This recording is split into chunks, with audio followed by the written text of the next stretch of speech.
I'm Melissa Dawson. I work at Manco Wildlife Reserve as volunteer coordinator. The reserve is 5,000 hectares and we have over 50 species of mammals, we have over 350 species of birds and a large density of reptiles and amphibians as well.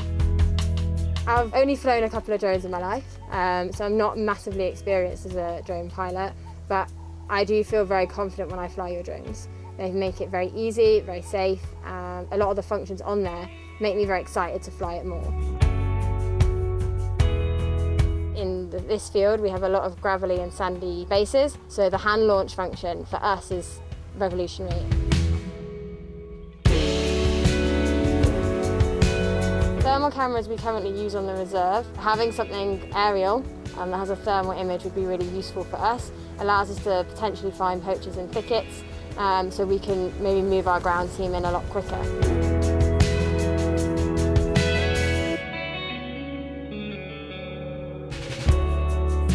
In terms of the research side of things and management of the animals, a thermal camera allows us to monitor primarily our larger animals, so our giraffe and our buffalo. Those species can often become injured or get lost, so understanding their nocturnal movements is something that hasn't really been studied in the ecological world that much.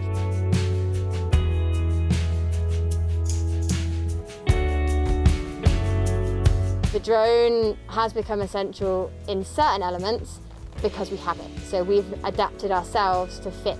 If we didn't have it, we'd manage, but we'd use a lot more fuel, a lot more time, and we'd also have to use a lot more on-foot patrols at night in the bush, which can create issues for us as a group.